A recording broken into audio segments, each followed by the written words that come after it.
I am Ethan's most perfect fiancée. Obedient, sensible, and never defying him. Everyone knows that I am merely a substitute for his white moonlight. He could gently kiss me 1 second, and the next, upon receiving a call from his white moonlight, push me away without hesitation. Later, I was involved in a car accident, kidnapped, slandered, resembling a broken doll. While guiltily holding me, he simultaneously handled all troubles for his returning white moonlight. He believed that through repeated harms, I had become mentally dazed, even starting to see unclean things. He did not know. Every night, I fell asleep smelling the perfume scent he brought back, belonging to another woman. In my mind, however, I pondered which of his key allies to eliminate next. When he lost everything and knelt before me, I smiled. Ethan, you have lost. From the day you destroyed my family, in this game, you could never win. When the car was hit, only one thought occupied my mind. Would Ethan die? If he died, would my 10 years of preparation be in vain? The violent impact sent my entire body flying, my head slamming hard against the car window. Glass shards cut my face, warm liquid flowing down and blurring my eyes. The airbag deployed, stuffy and heavy, pressing me to the point of breathlessness. I heard Ethan grunt. He should be fine. His car had top global safety ratings. But the door on my side had completely deformed. I struggled to push away the airbag, but my limbs lacked strength.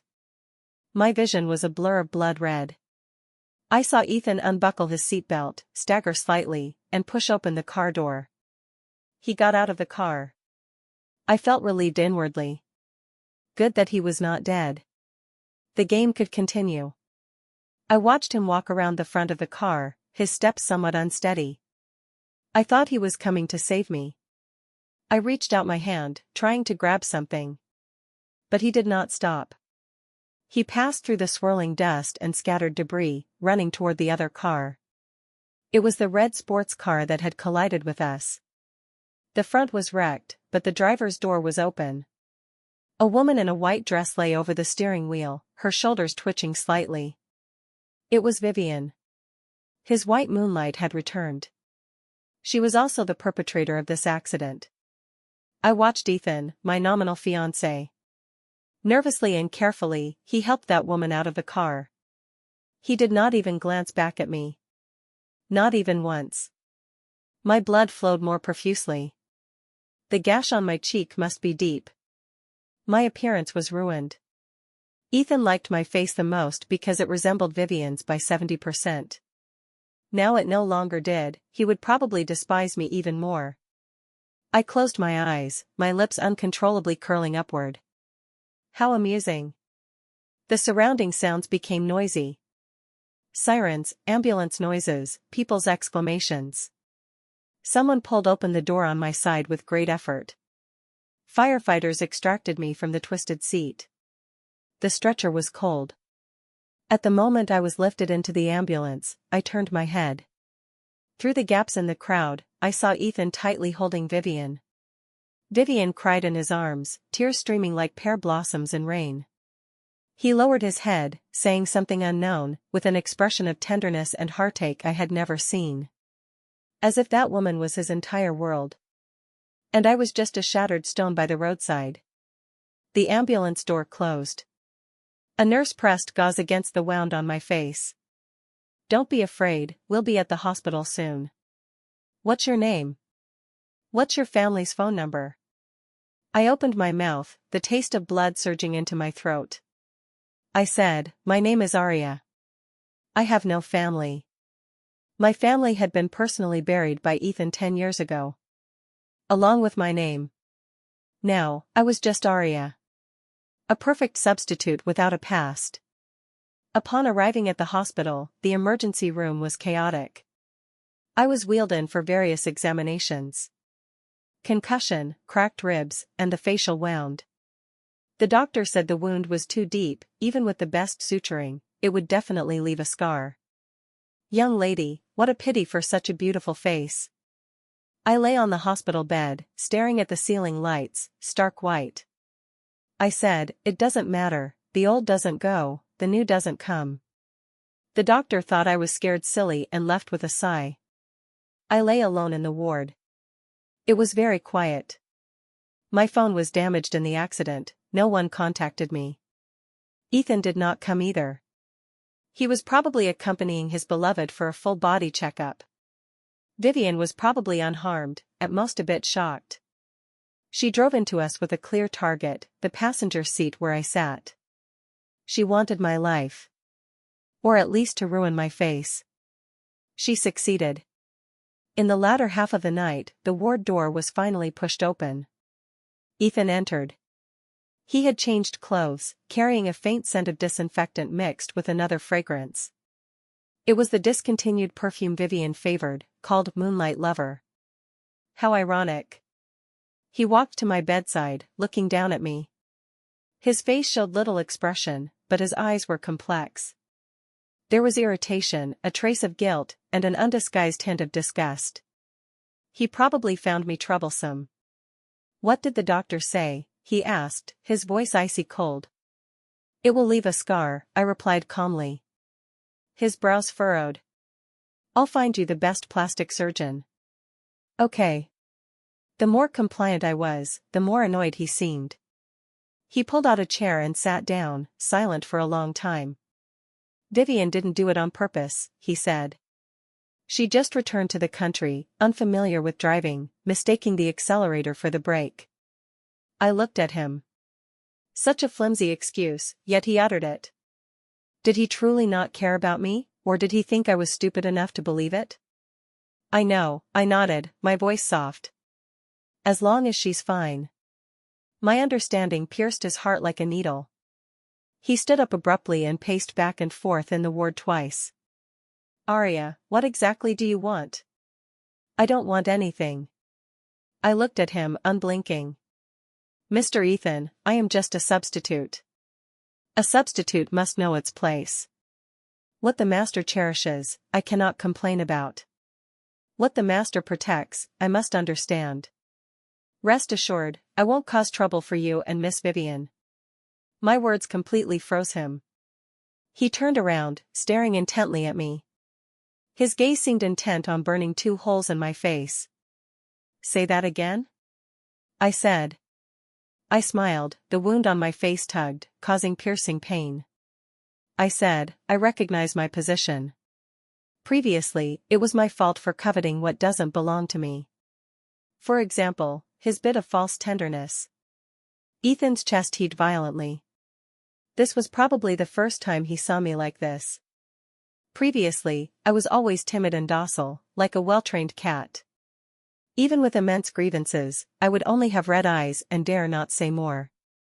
But today, this cat seemed less obedient. He extended his hand, seeming to want to strangle my neck. But halfway, he stopped. Ultimately, he just clenched his fist, knuckles turning white. "You'd better be." He dropped this sentence, turned, and left. No words of concern, no comfort. He did not even ask if it hurt. The door slammed shut with a bang. I lay on the bed, listening to his receding footsteps. Then, slowly, very slowly, I began to laugh. Laughing until tears flowed. Mixing with the blood on my face, sticky and greasy. "Ethan, Vivian. Your game has begun. But I am not a player. I am the one who sets the rules." I stayed in the hospital for 3 days. Ethan did not come again. He only sent his assistant with some daily necessities and a check. The amount on the check was substantial. It served as medical fees and hush money. I accepted it. No need to be polite with him. The stitches on my face had been removed, leaving a hideous red scar extending from the brow bone to the corner of my mouth. The person in the mirror was unfamiliar, like wearing a demon's mask. I tugged at the corner of my mouth in front of the mirror. This face would no longer interest Ethan. Excellent. On the day of discharge, I took a taxi back to the villa myself. That villa Ethan bought for me, used as a golden house to hide a beauty, a cage. Pushing open the door, the house was cold. I called out, "Momo." No response. Momo was the ragdoll cat I raised. After moving into this villa, it was my only living companion. It was very clingy. Usually, upon hearing my return, it would rush to the door to rub against my legs. Today was unusual. I searched the first floor, nothing. Living room, kitchen, study, all empty. My heart sank with a bad premonition. I quickly ran upstairs and pushed open the bedroom door. Not on the bed, not in the closet. The cat tree on the balcony was empty. Only a bowl of unfinished cat food and a bowl of clean water proved it was still here this morning. My heart sank gradually. I began frantically searching. Every corner of the house. Under the sofa, behind the curtains, the storage room, nothing. I turned the entire villa upside down, still no sign of Momo. It was as if it had evaporated into thin air.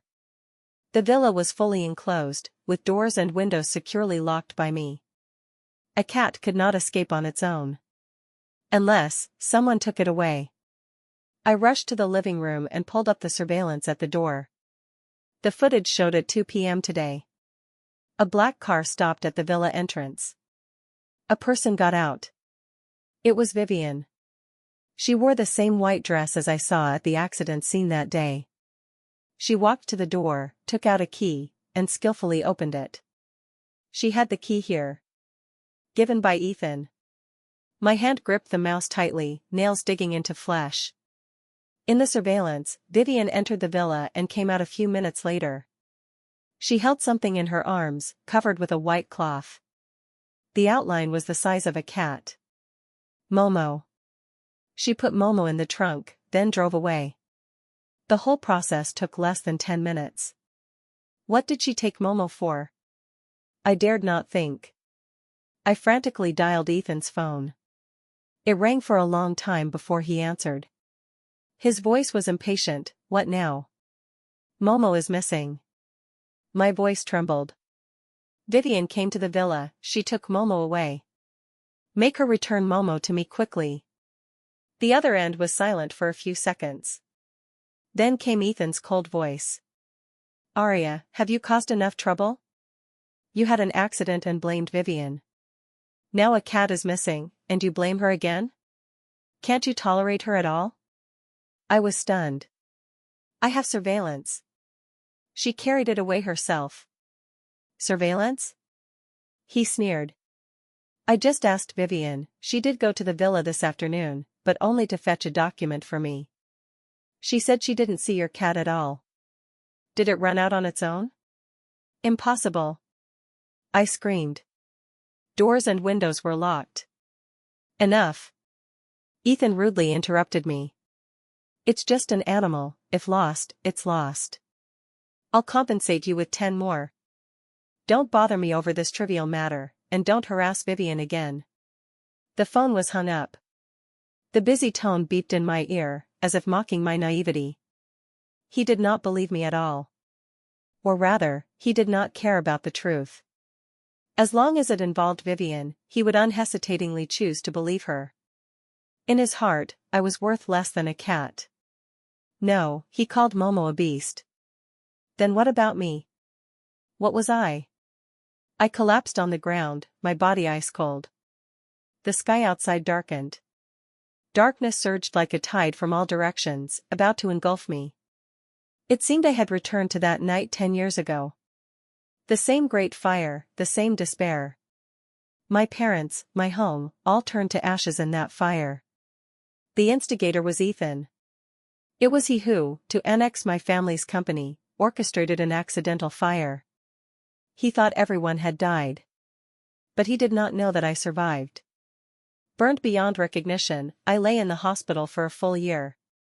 Then, I spent 9 years on plastic surgery, changing my name, studying.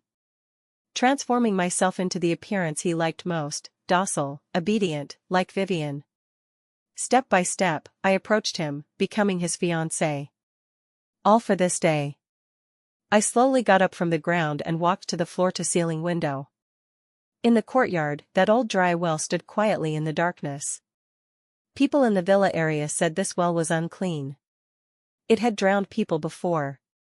When I walked past, I always felt the well was eerie, as if a pair of eyes were staring at me. I took out another phone. This phone had only one contact. I dialed the number. Hello. A clear, cold female voice came from the other end. It was Vivian. He believed it, I said, my voice hoarse. I knew it, Vivian chuckled lightly. That man is always so arrogant and foolish. Where's the cat? I asked. It's with me, lively and jumping. Just fed it canned food, it's needing now. I sighed in relief. What's next? Vivian asked.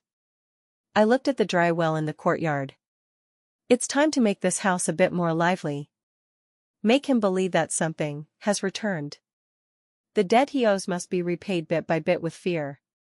After hanging up, I took out a small item from my pocket. It was Momo's collar, with a silver bell attached. This was what I personally placed by the dry well in the courtyard this afternoon. Ethan, the good show has just begun. The next day, I reported to the police. I said my cat was lost, suspected stolen. The police came and went through the motions. It was just a cat, they would not take it seriously. What I wanted was this police report. After the statement, I sent Ethan a message. I reported to the police. They said they would investigate the surveillance. He did not reply. But I knew he saw it. He would go to Vivian, handle the surveillance. The more he tried to cover up, the more it proved his guilt. That evening, I sat alone in the dark living room. The villa was too large, too empty. Quiet enough to hear my own heartbeat. Hugging my knees, I sat on the sofa, motionless. Like an abandoned ghost. At midnight, I stood up and walked to the courtyard. The night wind was cool, blowing on my face, the scar stinging hotly. I walked to the edge of that dry well and stopped. The well mouth was covered by a stone slab overgrown with moss. I squatted down, ear against the gap in the slab. At first, no sound. Only the wind. I waited patiently. 1 minute, 2 minutes. About 5 minutes later, a sound came from the well. Very light, very subtle. Meow. A cat's cry. Like Momo's voice, but filled with pain and weakness. The sound was intermittent, as if coming from a very deep, distant place. It came. I took out my phone and dialed Ethan's number. This time, he answered quickly. What do you want now? His voice was full of weariness. My voice carried a sobbing tone, trembling uncontrollably. Ethan. I'm scared. Save me. Where are you? He seemed to sense something wrong. In the courtyard. I choked. I think. I heard Momo's voice. What? Right in the well. As I spoke, I scratched the stone slab with my nails, making scratch sounds. It's calling, it's crying for help, did it fall in?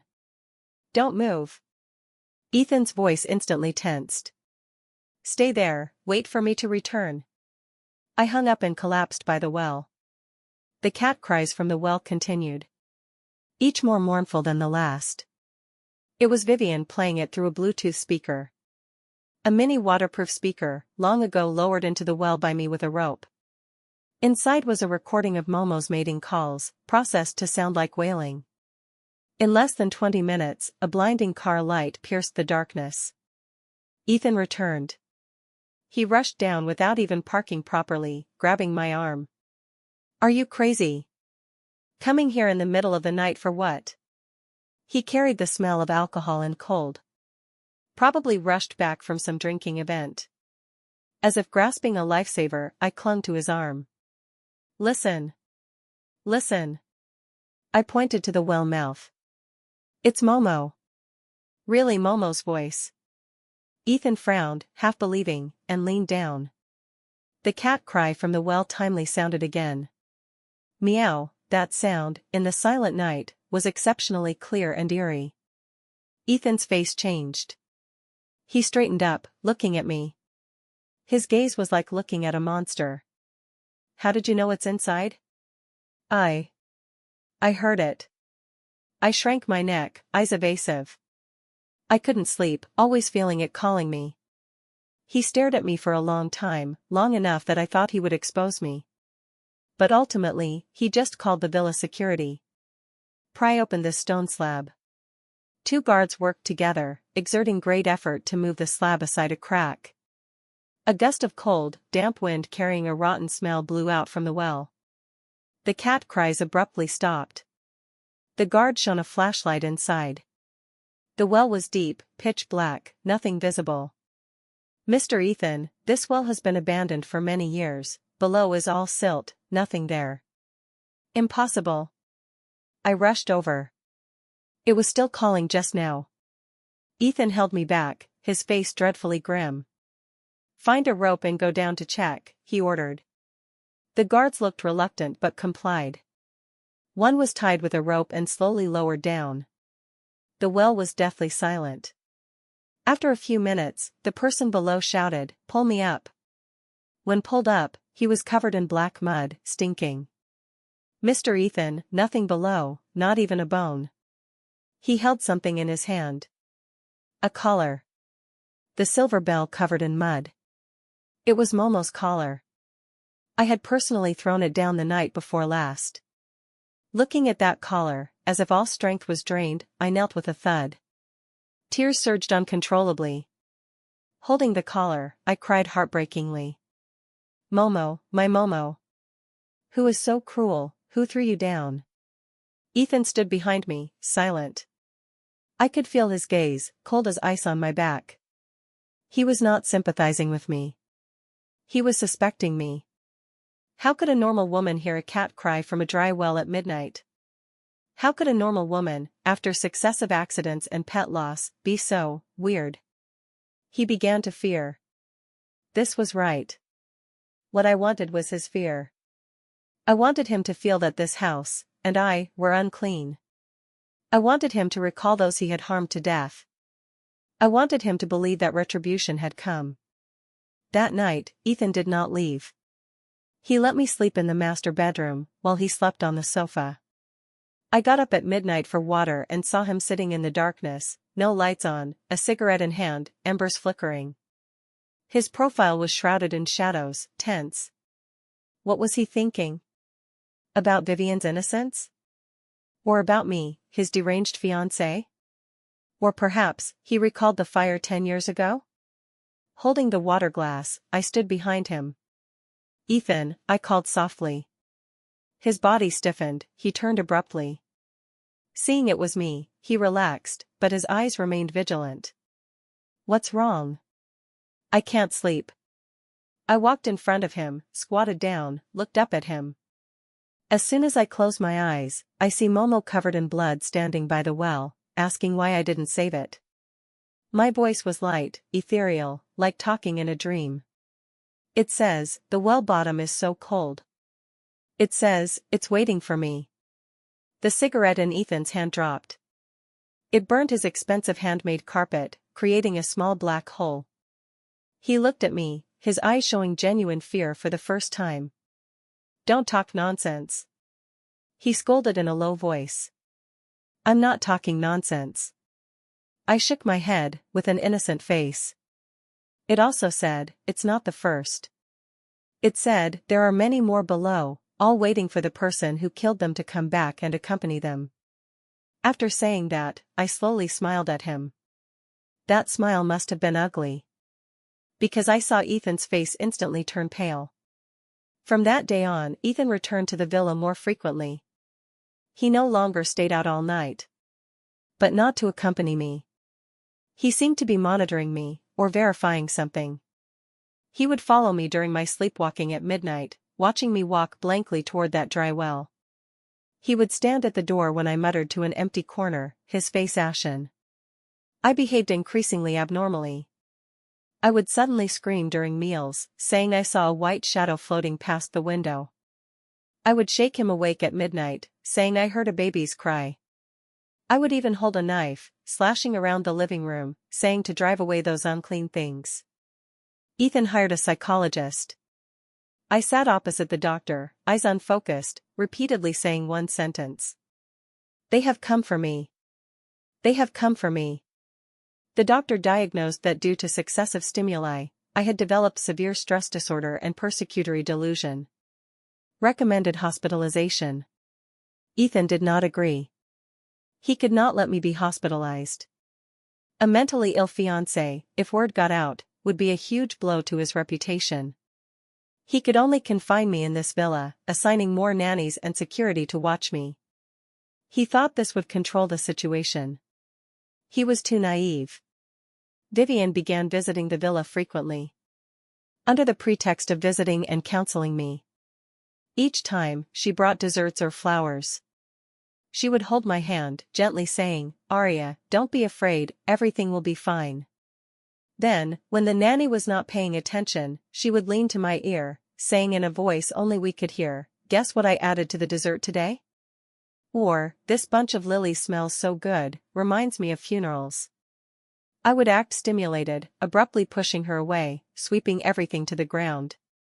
"Get away. You devil. You killed my cat." Vivian would look aggrieved and innocent, eyes red, looking at the rushing Ethan. "Ethan, I didn't mean to, I just wanted to comfort her." Ethan would shield her behind him, then look at me with eyes mixed with disappointment and disdain. "Aria, have you caused enough chaos? Must you make everyone restless?" I watched them standing together, a talented man and beautiful woman, a perfect match. And I, like a hysterical madwoman, a clown. My heart was bleeding. My performance became increasingly realistic. Even I sometimes could not distinguish which was true, which was false. One evening, I was alone in the villa. I had tricked the nannies and security away. I changed into a white nightgown, let my hair down, barefoot, walked to the courtyard. That dry well still stood silently there. I climbed onto the well edge and sat down. Feet dangling, below was bottomless darkness. The wind lifted my skirt and long hair, in the night, like a female ghost about to fall. I took out my phone, dialed Vivian's number. Put it on speaker, set aside. Then, I began singing. It was a very old nursery rhyme. One my mother often sang to me as a child. Moonlight bright, shining on the ground. My voice was ethereal and eerie, echoing in the silent courtyard. On the other end, Vivian was dining with Ethan. I knew. This was our plan. My singing clearly transmitted through the phone. I knew Ethan could hear. He would rush back immediately. Sure enough, in less than 15 minutes, the villa's iron gate was crashed open from outside. Ethan's car barreled in. He jumped out, seeing me on the well edge, his whole body froze. "Aria!" He roared my name, voice full of terror. I did not look at him. I was still singing. "Little shrimp, obediently go to bed." As I sang, my body rocked back and forth, as if about to fall the next second. "Get down quickly. It's dangerous." He rushed toward me. Just when he was only a few steps away. I stopped singing, turned my head, looked at him. On my face, a weird smile. "Ethan, you're here. Listen, they're calling me. They say, the bottom is not cold anymore, let me go down to accompany them too." After saying that, my body leaned back. "No." Ethan let out a desperate roar. He lunged forward, in the second before I fell, tightly grabbing my wrist. Half my body hung outside the well, he used all his strength to pull me up. His hands trembled, face flushed red from exertion. I could feel his cold sweat in his palms and his frantic heartbeat. He dragged me down from the well edge, holding me tightly in his arms. Holding so forcefully, as if to merge me into his bones and blood. "Aria! Aria!" He kept calling my name, voice hoarse, full of lingering fear. This was the first time I felt such intense emotion from him. Not annoyance, not guilt. It was fear. Genuine fear of losing me. I lay in his arms, body still shaking. But my lips, in a place he could not see, silently curled up. "Ethan. You are afraid. Afraid I would die. Is it because you still have me in your heart? No. You are not afraid of my death. You are afraid I would become a ghost and come back to claim your life. Because you have ghosts in your heart. What you fear is yourself. After that night, Ethan stayed close to me. He cancelled all unnecessary engagements, returning home on time daily. He even moved into the master bedroom, sleeping on the sofa bed beside me. He said he feared I would do something foolish again. When Vivian came to the villa again, he would stay by my side. As soon as Vivian approached me, his eyes became vigilant. Vivian was very sensible, no longer engaging in any stimulating behavior toward me. She would just sit quietly for a while, then leave worriedly. After she left, Ethan would look at me, hesitant to speak. I knew what he was thinking. He began doubting Vivian. Why did my emotions lose control upon seeing Vivian? Why was every incident related to Vivian? Once the seed of doubt is planted, it takes root and sprouts. Even if that person is his white moonlight. I continued playing my fragile, sensitive, neurotic role. But I no longer harmed myself. I began seeing more things. For example, I would point to the antique chair in the study that Ethan liked most, saying, "Dad used to have one exactly like this." Ethan's face would instantly pale. Because that chair was what he looted from my home during the fire. My father's relic. For another example, I would pull him at midnight to the abandoned garden behind the villa. Pointing to an empty spot, this used to have many roses planted, Mom's favorite.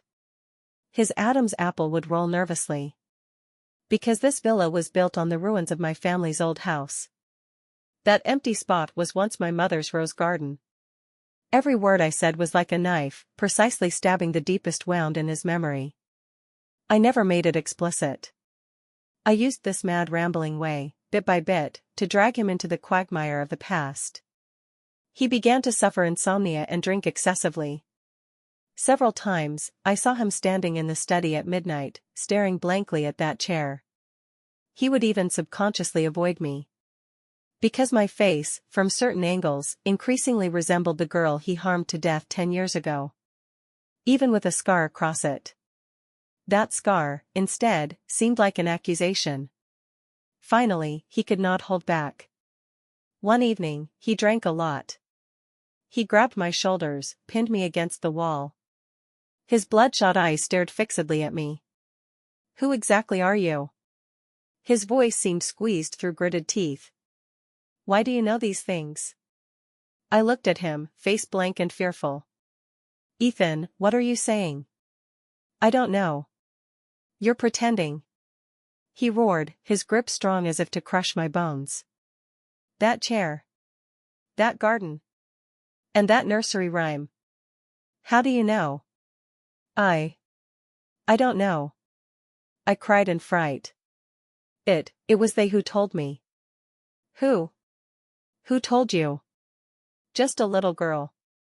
I said while crying, incoherently. "She always speaks in my ear, she says her name is. I tilted my head, trying hard to think. Then, looking into his eyes, word by word, I uttered the name he thought he would never hear again. "She says, her name is Amy." Boom, in Ethan's mind, something seemed to explode. He abruptly released me, staggering back 2 steps, crashing into the bookshelf behind. Items on the shelf clattered down. His face was whiter than paper. Lips trembling, unable to say a word. Amy. My original name. The Ching family young miss he personally pushed into the sea of fire, bones unrecovered. That silly girl who once had eyes only for him, ultimately betrayed beyond recognition. She says, she died so miserably. I continued in a hollow voice, recounting the ghost's words. She says, the fire was so big, so hot. She says, she has been waiting for you to go back and save her. But you didn't. You took her dad's company, moved into her home, yet were too lazy to even look for her ashes. She says, she hates so much. Stop. Ethan covered his ears, painfully kneeling on the ground. Stop saying it. He let out desperate howls like a trapped beast. I stood before him, looking down. Tears still flowed, but my lips held a cold smile. Ethan, this is just the beginning. I want you to personally experience 1/10,000th of the pain I endured back then. I want you to be gnawed clean by living fear and guilt. Ethan fell ill. Mental and physical, dual collapse. He locked himself in the study, not eating or drinking, seeing no one. I heard him smashing things inside, like mad. I did not intervene. I just had the nanny place meals at the door daily. Whether he ate was his business. Starving to death would be best. Vivian came. Unable to enter the study, she cried outside. Ethan, open the door. Don't scare me. It's all my fault, I shouldn't have returned. I harmed you. She acted with tears. I leaned on the opposite wall, arms crossed, watching coldly. Like watching a lousy stage play. After 2 days of fuss, the Gu family elders came. Ethan's father, an old man who looked dignified but was actually incompetent. He opened the study door with a spare key. Inside was a mess. Ethan huddled in the corner, bearded, eyes vacant, like a vagrant. Seeing him like this, Vivian cried harder. Ethan, how did you make yourself like this? Gregory, seeing his son in this ghostly state, trembled with anger. He turned his head and saw me. It's you, this jinx. He pointed at my nose, cursing. Since you entered our Gu family's door, nothing good has happened. Now you've harmed Ethan like this. I said nothing, just looked at him. Dad, Vivian tugged his sleeve, hypocritically advising. Don't blame Arya, she's ill too, not intentional. Ill? I think she's deliberately here to curse our family. Gregory pushed her away. I tell you, our Gu family will never acknowledge a madwoman as daughter-in-law. You, get out immediately. I looked at him, slowly smiled. Okay, I said. Everyone was stunned. They probably thought I would cry or beg. But I did not. I straightened my back, looking into Gregory's eyes. This villa was given to me by Ethan, the deed is in my name. This home, now I have the say. The ones to get out are you. You're insolent. Gregory's face turned purple with rage. Insolent? I sneered. Compared to what your Gu family has done, what is this? I walked to Ethan huddled in the corner, squatted down. I pinched his chin, forcing him to look at me. His eyes were chaotic, like a lost soul. Ethan, I leaned to his ear, saying in a voice only he could hear. Guess where Amy's ghost is now? His body shuddered, pupils contracting sharply. She's in my body. She's watching you. She says, she wants to watch you, and your family, go to hell one by one. A strange heh-heh sound came from Ethan's throat. He seemed to want to say something, but could not. The fear in his eyes was thick and indelible. Satisfied, I released my hand and stood up. See the guests out, I said to the security at the door. The security hesitated, glancing at Gregory. My eyes turned cold. What? My words no longer count? The security dared not hesitate further, stepped forward, gesturing please to Gregory and Vivian. Gregory was so angry he nearly fainted, pointing at me you for a long time, finally supported by Vivian, leaving dejectedly. Before leaving, Vivian glanced back at me. That look was full of venom. I knew she could not sit still. I had pushed Ethan too hard, pushing her to the cliff's edge too. She had to do something to salvage the situation. And this was exactly what I wanted. The final straw to break the camel's back should be placed by her own hand. That night, Ethan developed a high fever. He lay in bed, talking nonsense. Constantly shouting Amy and sorry.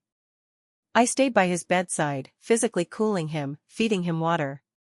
Like a dutiful fiancé. His hands were scorching. Occasionally grabbing mine tightly. Don't go, don't leave me. Was he saying it to me, or to the ghost he thought possessed me? Who knows? The next day, Goo Group stocks began plummeting without warning. The news of Goo stocks crashing exploded like a bomb in the business world. Media was flooded with negative reports, saying Goo's capital chain broke, Ethan mentally unstable and unable to manage the company. When the wall falls, everyone pushes. Those who flattered Goo family before now busied clearing relations. Goo family's sky was collapsing. Gregory was anxious, begging everywhere, but no one helped. He came to the villa seeking Ethan several times, blocked by me at the door. He's ill, seeing no one. Gregory cursed at the door, calling me a demoness, a calamity. I turned a deaf ear.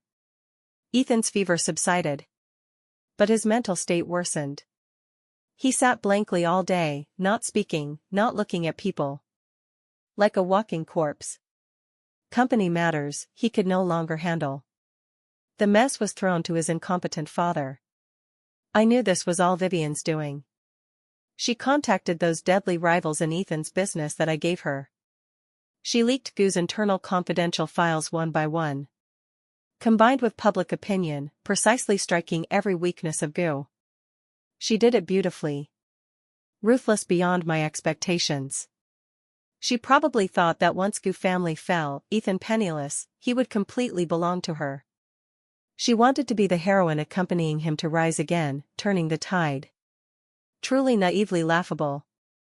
She did not know that she herself was just a piece on my chessboard. Moreover, a piece about to be discarded. A week later, police came to the door. Not for Ethan. For Vivian. Ms. Vivian, we now suspect you of commercial espionage and malicious stock manipulation. Please come with us for investigation. When Vivian was handcuffed, she was completely dazed. She looked at me incredulously. It was you? You betrayed me? I stood on the steps, looking down at her. Ms. Vivian, one can eat carelessly, but not speak carelessly. I'm a mental patient, how could I have such capability? It was you. She struggled excitedly. Those materials were given by you. You made me do this. Officer, I turned to the serious-faced police beside, showing an innocent and fearful expression. She's so scary, I don't know what she's saying.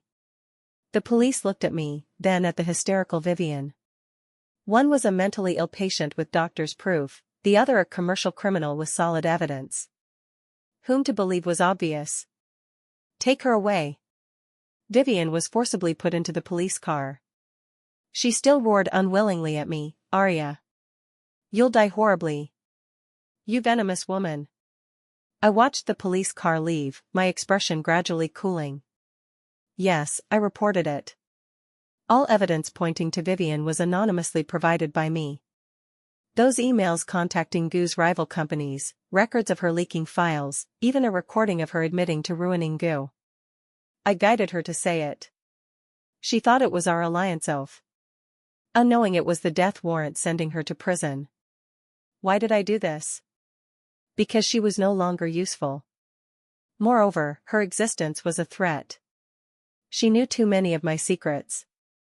Only by sending her to a place where she could never speak would I be safe. Moreover, she drove into me back then, wanting my life. This account, I always remembered. I am someone who repays kindness with kindness, vengeance with vengeance. I turned back to the villa. In the living room, Ethan still sat in that corner. The TV was reporting Vivian's arrest.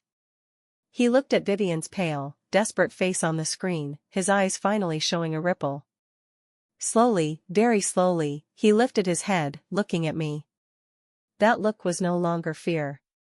It was clarity. A terrifying clarity before the storm. He seemed to finally understand some things. He looked at me, lips moving. It was you. Not a question, an affirmation. From beginning to end, it was all you. I smiled. I walked to him, pulled a chair, sat down. Level with him. Yes. It was me. Mr. Ethan, realizing now, isn't it a bit late? Ethan looked at me for a long time. His gaze was like re-recognizing a stranger.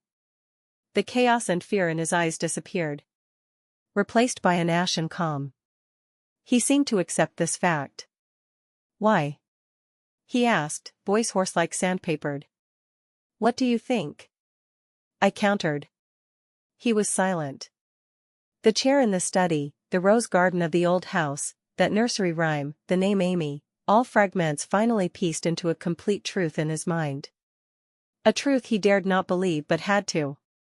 "You are Amy." When he said this name, his body trembled slightly. "How clever." I clapped, like praising a student who answered correctly. Finally, not completely stupid.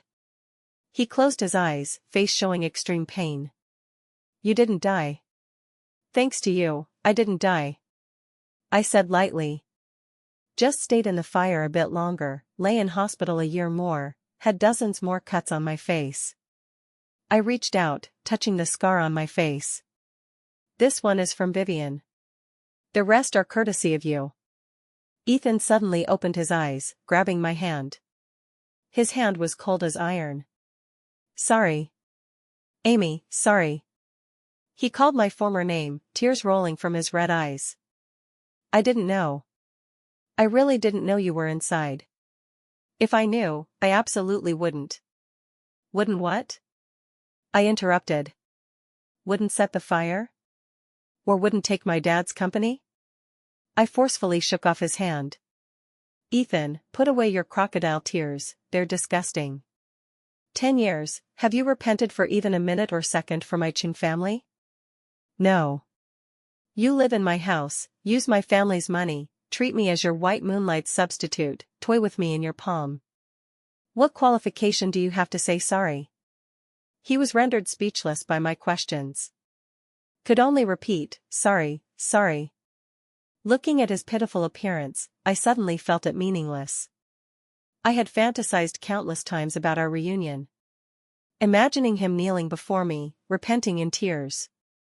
But when this moment came, in my heart, besides disgust, there was no other feeling. Hate? Perhaps. But more, I felt it not worth it. Not worth it for that silly girl Amy who once loved him desperately. Enough. I stood up. "Stop acting. The game is over." I walked into the kitchen. Opened the fridge, ingredients were complete. I took out steak, red wine, candles. I wanted to prepare a sumptuous dinner. The Last Supper. For him and for myself. To commemorate my youth and love that died 10 years ago. I fried the steak, plated it, poured red wine. Lit the candles. Candlelight flickered, atmosphere romantic. I pulled Ethan from the corner, pressed him at the table. "Eat," I said. "After this meal, between us, we're even." He looked at me, eyes complex. He picked up knife and fork, hands shaking badly. Cut for a long time, not a piece of steak. Finally, he put down the utensils. "Amy, whatever you want me to do, I agree," he said. "As long as you can forgive me. Return the company to you, or take my life, all fine." "Forgive?" I laughed, laughing until tears came. "Ethan, you're wrong. I never thought of wanting your forgiveness. What I want is for you to live worse than death." I lifted the wine glass, sipped. "This company, I'll take back soon. In my own way. As for your life." Looking at him, word by word, "Too cheap for you. I want you alive. Penniless alive. Living in guilt and regret every day. Always remember how you ruined me, ruined the Ching family. This is the cruelest punishment for you." After saying, I drained the remaining red wine in the glass. Then, I stood up, picked up my bag. "I'm leaving. This house, leave it to you. Consider it a luxurious tomb you bought for yourself." I did not glance at him again, turned, and walked out of this cage I lived in for 3 years, hated for 3 years. At the door, I heard a crisp sound of glass breaking behind. It was his wine glass, dropped on the ground. After leaving the villa, I did not return anywhere. I went to the cemetery. It was drizzling, chilly. I held a black umbrella, standing before my parents' tombstone. In the photo, they smiled gently. "Dad, Mom, I'm back." I placed a bunch of white chrysanthemums before the tomb, reached to wipe the rainwater off the stone. "Unfilial daughter, making you wait 10 years. The one who harmed our family, he will soon get his retribution." Rainwater slid down my cheeks, indistinguishable from tears. I stood before the tomb for a long time, saying many words. Pouring out 10 years of grievances, pain, longing. Until the sky was completely dark, I turned to leave. From today, Amy has truly returned. The next day, as the sole heir of the Ching family, I appeared at Gu Group's shareholders meeting. When I removed my sunglasses, revealing a face 70% similar to 10 years ago, but with an extra scar, the entire conference room fell dead silent. Everyone looked at me as if seeing a ghost. Especially Gregory. He pointed at me, lips trembling, unable to say a word. "Uncles, long time no see." I smiled, greeting the old shareholders present. They were my father's former subordinates. Some, after Ethan annexed Qing, chose self-preservation. Others waited in the shadows for an opportunity. And I was that opportunity. I took out my identity proof and my father's original equity documents for Qing Group. According to the acquisition agreement back then, Ethan gained control of Qing through technical investment. But the premise was he must ensure the company's annual profit growth not less than 15% within 10 years. I paused, looking at pale-faced Gregory. As far as I know, Gu's financial reports for the last 3 years are not pretty. Moreover, I threw a stack of documents on the conference table. Ethan, to balance accounts, is suspected of serious financial fraud and embezzlement. These evidences, I think, are sufficient for the board to dismiss his chairman position, right? Gregory slumped in his chair, face ashen. Those once wavering shareholders, upon seeing the ironclad evidence, sided with me. When the tree falls, the monkeys scatter. The Gu family tree was rotten from the root. No one would gamble their future for a falling family.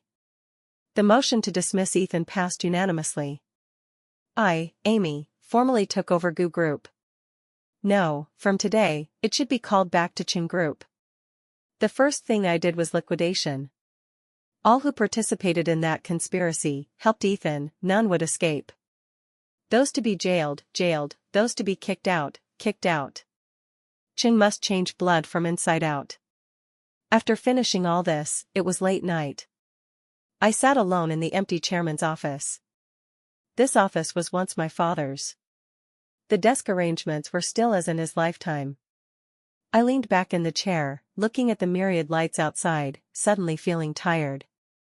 Great revenge achieved. Then what? My life seemed to suddenly lose direction. The phone rang. An unknown number. I answered. "Hello."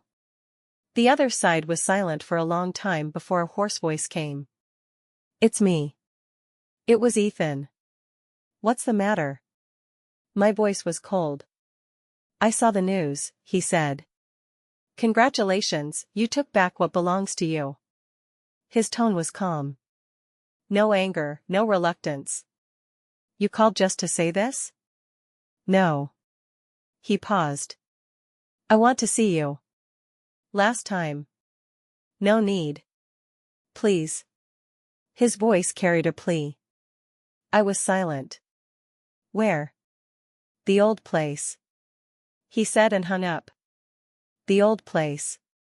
"A bridge across the river we often went to," he said, standing on the bridge. One could see the entire city's night view. He said he would hold the grandest fireworks show for me here in the future. How ironic. I still went. I wanted to see what this man I personally destroyed wanted to say last. Also to draw a true period to that long dead past. When I arrived, Ethan was already there. He stood in the bridge's center, back to me. Wearing a thin shirt, wind billowing his clothes. He had thinned a lot, his back looking desolate. I parked the car by the road, walked toward him. Hearing footsteps, he turned. Seeing me, he tugged his lips, seeming to want to smile, but failed. You came. Between us, 3 steps apart. Neither moved forward. The wind on the bridge was strong, messing my hair. I reached to tuck it behind my ear. What you want to say it. He looked at me, eyes empty. I just want to see you again. See clearly how I crawled back from hell to claim your life. I mocked. He did not get angry, just shook his head. Amy, I know, whatever I say is useless. What I owe you, I can't repay in this lifetime. I just want to tell you one thing. Something I hid from you for 10 years. I frowned. What thing? That fire back then. He took a deep breath, as if using all his strength. Was not set by me. I was stunned. What did you say? I admit, I was blinded by greed, used dishonorable means to annex Qing. I also admit, I forged that technical investment agreement. But that fire really wasn't done by me. His eyes were sincere.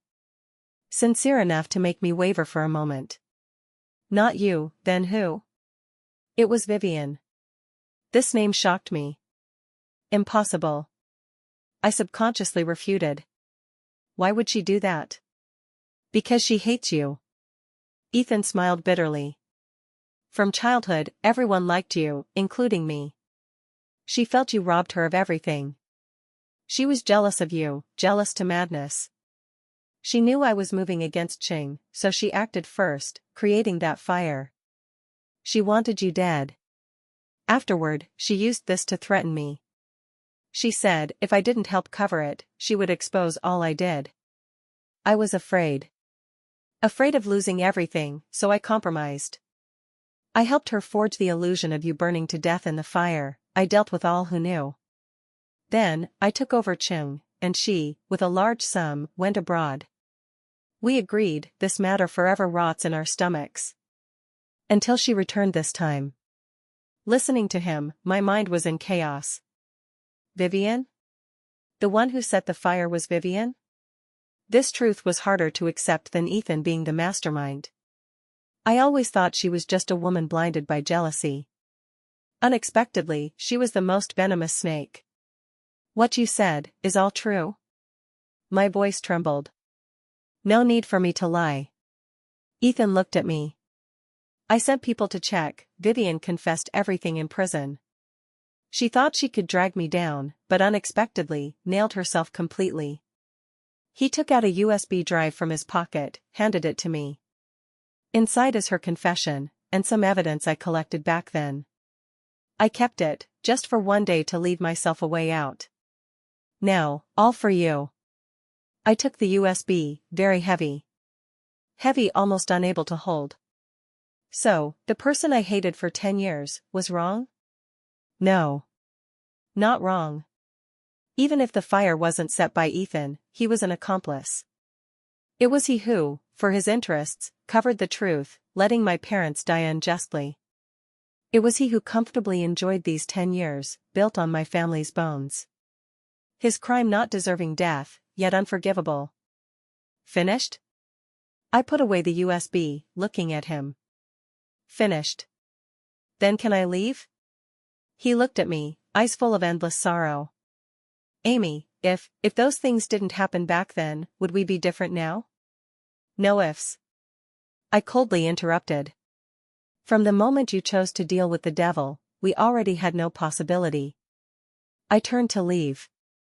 Wait. He called me. I stopped, did not turn back. Finally, can I hug you once more? His voice nearly humble.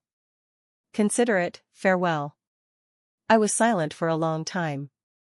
The wind on the bridge grew colder. Finally, I turned back, took a step toward him. Just a hug. Consider it pity for him. Also, farewell to myself. I opened my arms. He came over, hugged me in. His embrace no longer warm. Cold as ice. He hugged tightly, chin on my head. I smelled strong smoke on him, and a faint, blood scent. My heart sank, just about to push him away. But heard him say in my ear, breathily, "Sorry." Then, I felt him, holding me, flip over the railing. The icy river water instantly engulfed us. The falling sensation was very long. Wind whistled in ears, weightlessness stopping my heart. Ethan held me very tightly, as if embedding me into his body. His body trembled violently. Fear, or excitement? Splash, we smashed into the icy river. Bone-chilling cold instantly wrapped me. River water madly surged into my mouth and nose, suffocation overwhelming. I struggled desperately, wanting to push him away. But his strength was astonishing, like iron clamps, firmly confining me in his arms. He wanted us to perish together. This madman. My consciousness began blurring, lung burning intensifying. Just when I thought I would really die here. The hands holding me suddenly loosened. Ethan pushed me. Using his last strength, pushing me toward the surface. While he himself, like a stone, accelerated sinking. I was pushed out of the water by that force, greedily breathing fresh air. I coughed, wiping water from my face. On the river surface, no trace of Ethan. Only ripples spreading in the darkness. Soon, the rescue team's boat came. I had reported to the police in advance before coming to the bridge. I told them someone might jump off the bridge to suicide. I never fight unprepared battles. I was rescued onto the boat, wrapped in thick blankets. The rescue team searched the river back and forth, but found nothing. Police took my statement. He jumped himself? I nodded, soaked, shivering cold. He tricked me to the bridge, wanted to hold me and die together. I was lucky, broke free. No one doubted my words. I was a nearly killed victim. Everyone sympathized with me. Ethan's death was classified as suicide. A failed man suiciding in fear of crime. No one knew that at the last moment, he pushed me away. Back home, I took a hot bath. Standing before the mirror, looking at my disheveled self. Hair dripping wet, lips pale, but eyes startlingly bright. I survived. I won. I won this 10-year war. I opened that USB. Inside was indeed Vivian's confession video.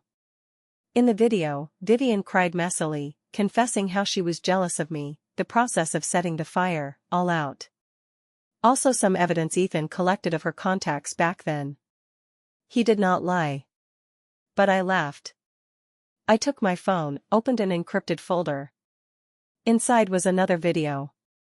The video screen was dim, like in a basement. Ethan tied to a chair, injured all over. Vivian standing before him, holding a lighter. In the video, my voice came. Very cold, without emotion. Speak.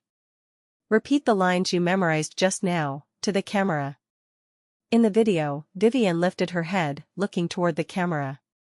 Face with undisguised fear. She opened her mouth, began repenting. Taking all crimes upon herself. Yes.